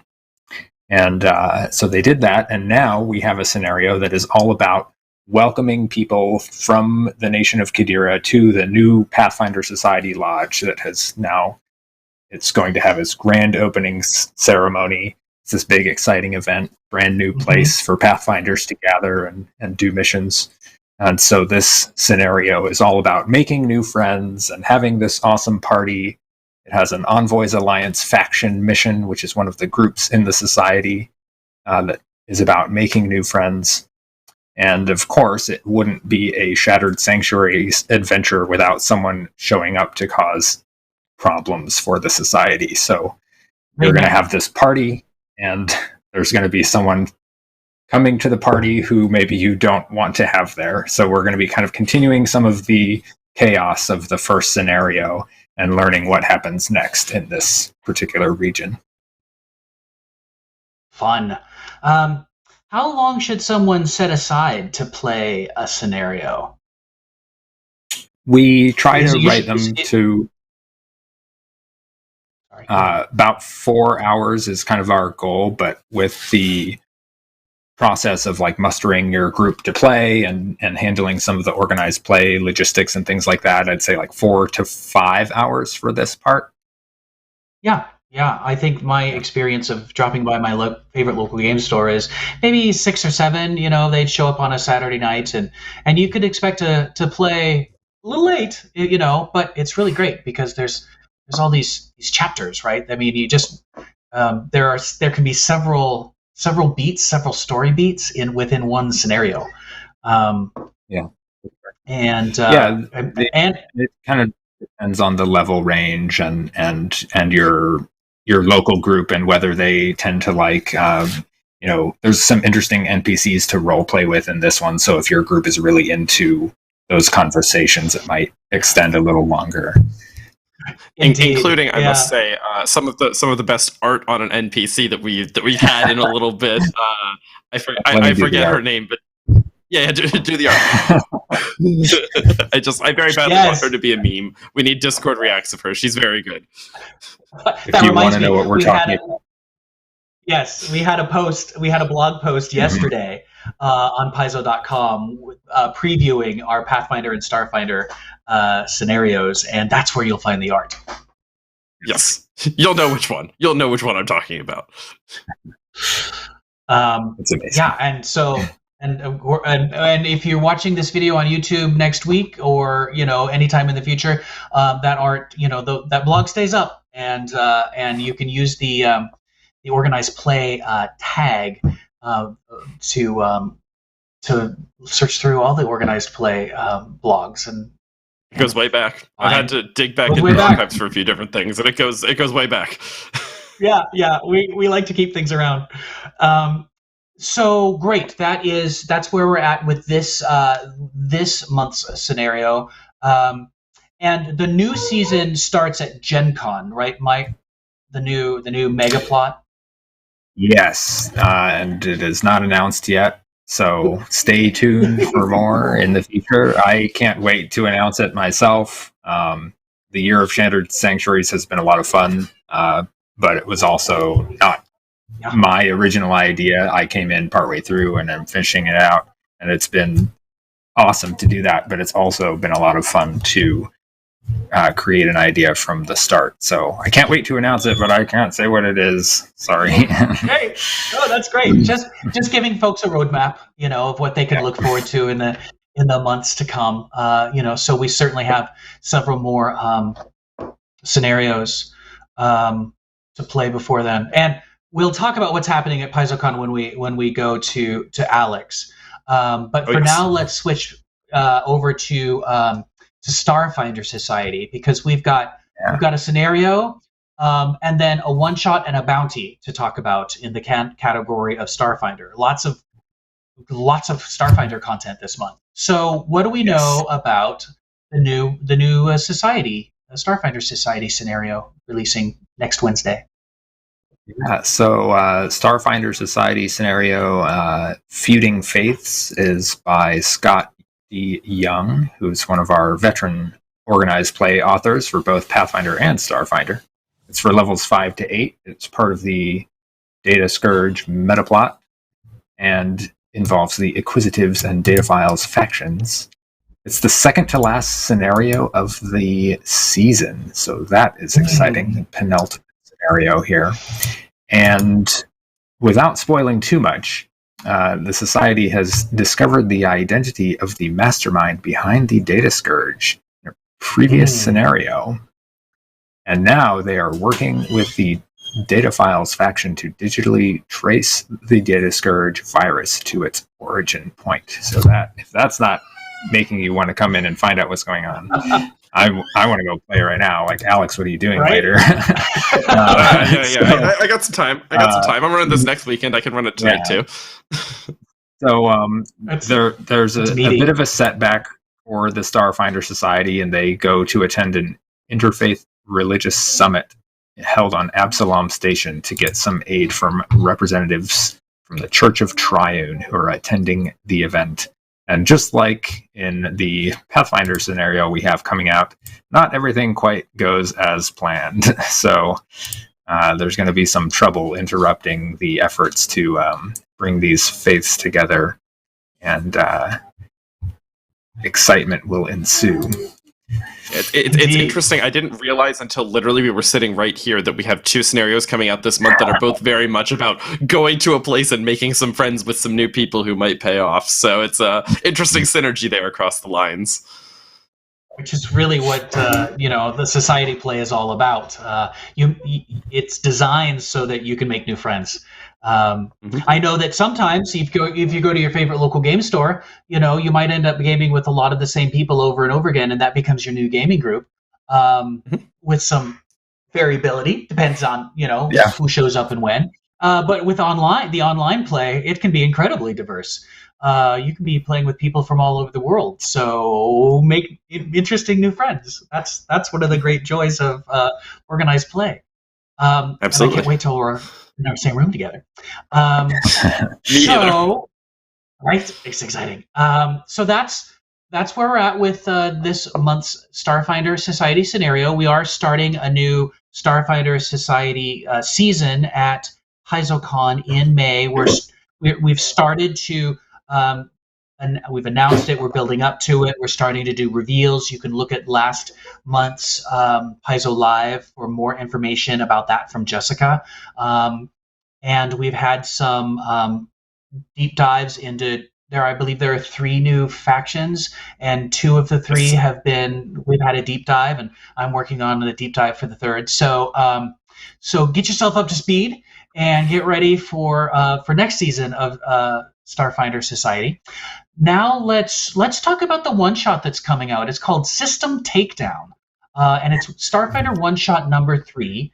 This is also a digital product. It's designed. It isn't even a PDF in the way that a society scenario is. It's more designed to be played on VTT, although of course it can be played in real life as well. We just kind of, these one shots are trying to approach adventures from a different angle, a little bit more technological, a little more digital. Alex, I think you have had a chance to read this one shot. Yes. What can you tell us about System Takedown? Yeah, so System Takedown dives into a storyline that I know that our society players have been really interested in, which is kind of this ongoing conflict between the Veskarium and the Patra rebels, because, the Veskarium is this despotic military empire, came onto the Patra's home planet and was like, we own you now, and they are not chill with that, is the technical term, of course.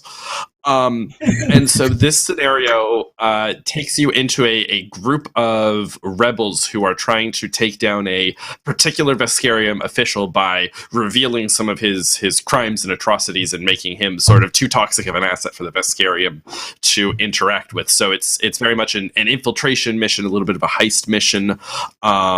There's a couple of cool things in this scenario that I really like, or this adventure rather.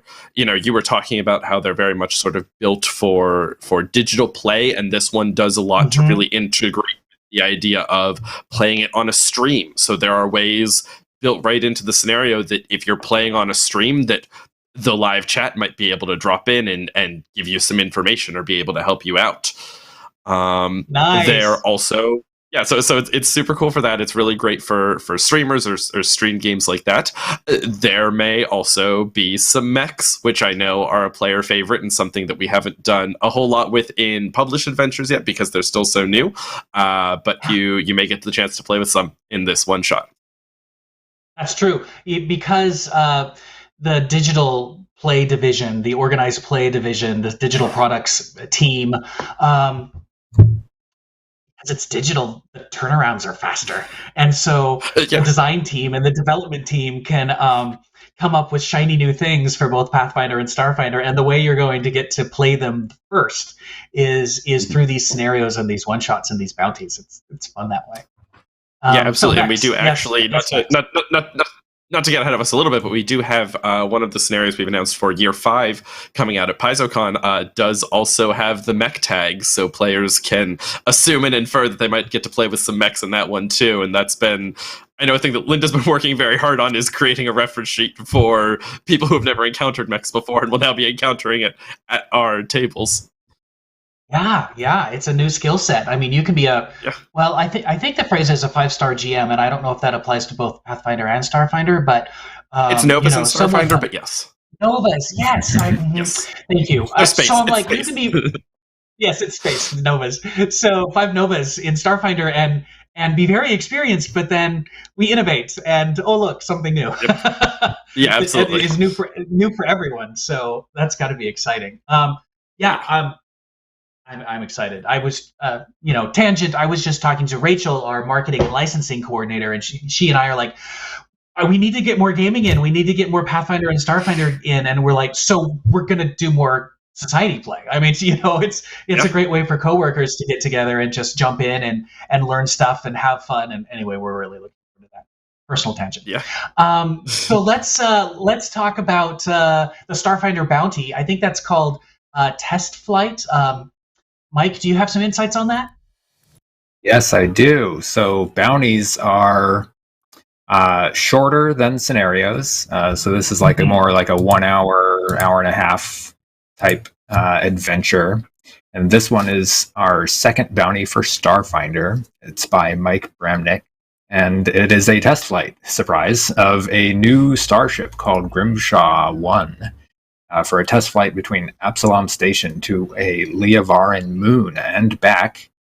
And unfortunately, of course, as always, not everything goes as planned. So this is an exciting kind of challenge where you are testing the ship's systems and deciding how rigorously you want to test the systems and how hard you want to push the starship, and then maybe running into a little bit of trouble because your ship looks kind of like an insect.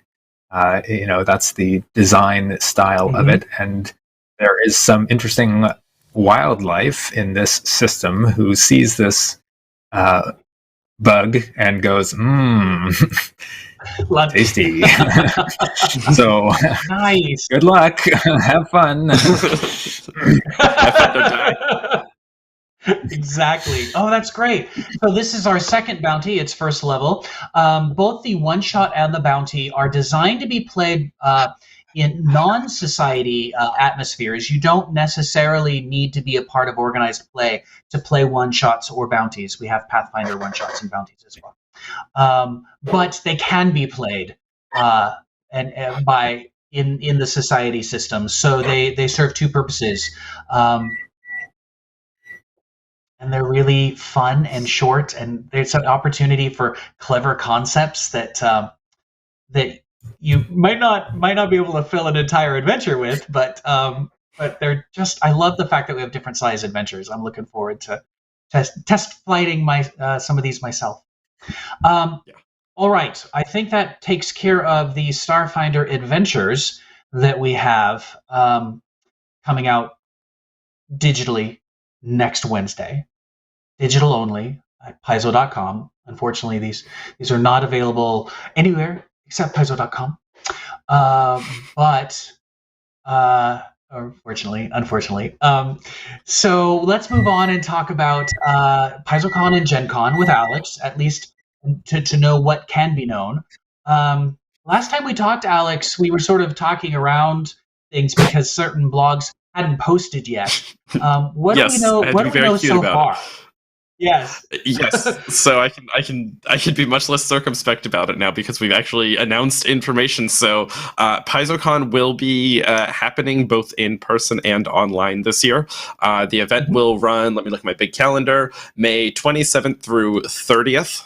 The first 3 days will be both physical and online, and then that Monday will be just an online show only.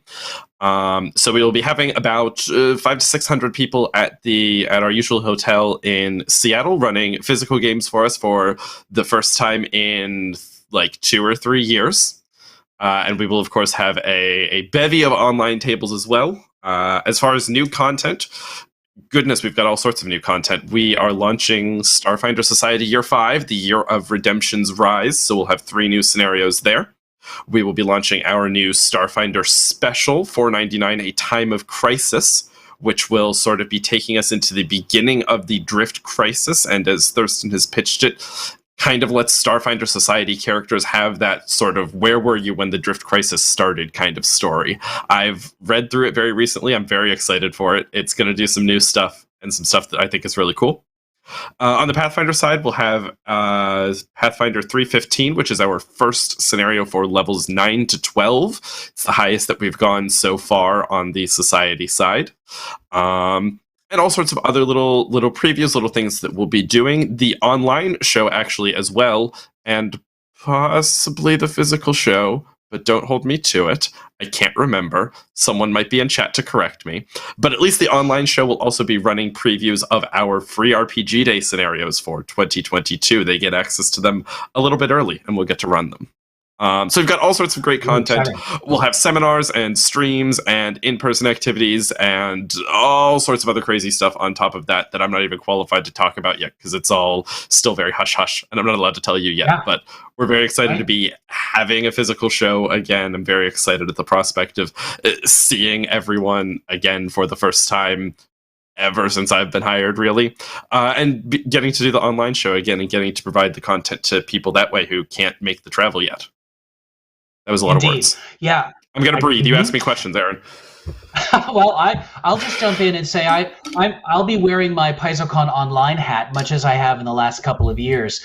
I'll be there to MC if I need to, but really I think the PaizoCon online will start off with a keynote from Eric Mona, like last year, giving you the lowdown on all the big announcements for, like, it. I mean, it's the marketing spiel. It's the here's what we're doing. Here's the 10,000 images of the 10,000 products that we're coming out with. He's going to talk 10,000 words a minute because that's how Eric Mona is and how he does in keynotes. Exactly. So, but the beautiful thing is, it's like it gets all the information out there, so that for the rest of the con, we can all just talk freely and enjoy ourselves.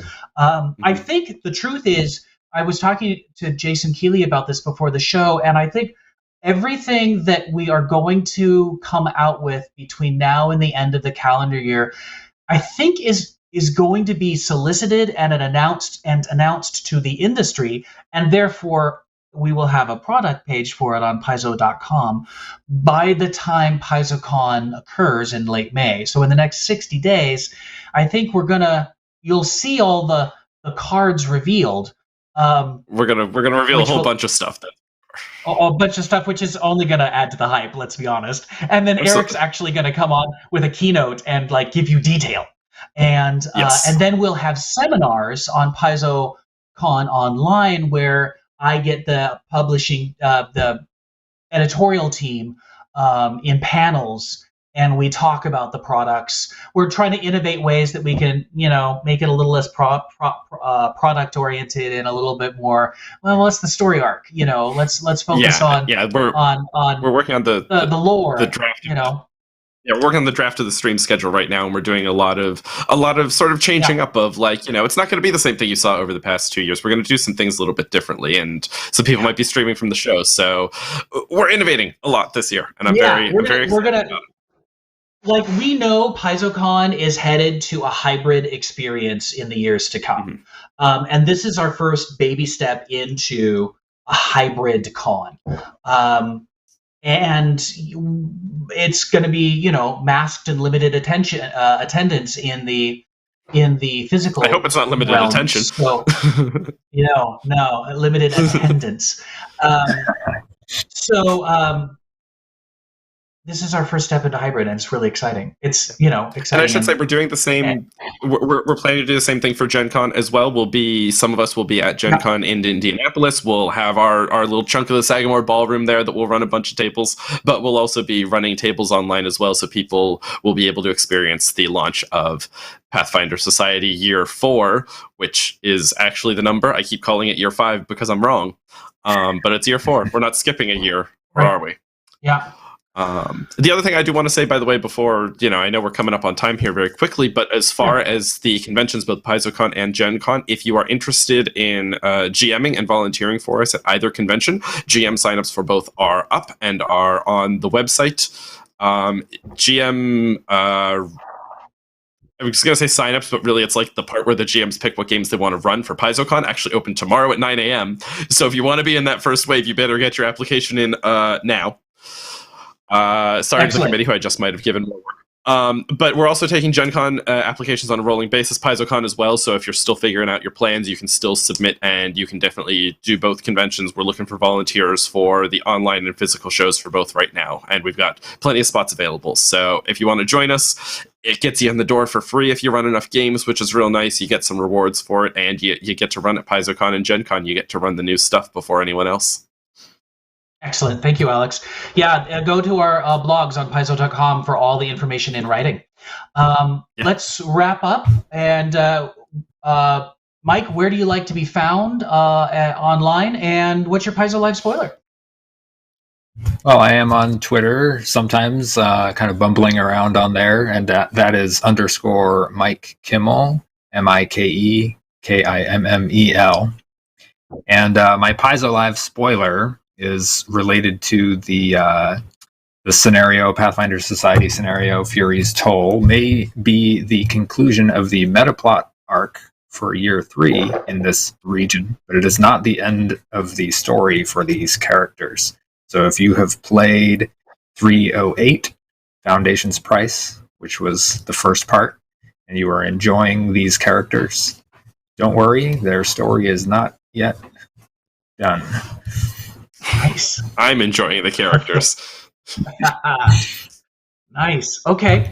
And Alex, do you have where do you like to be found? And do you have a spoiler?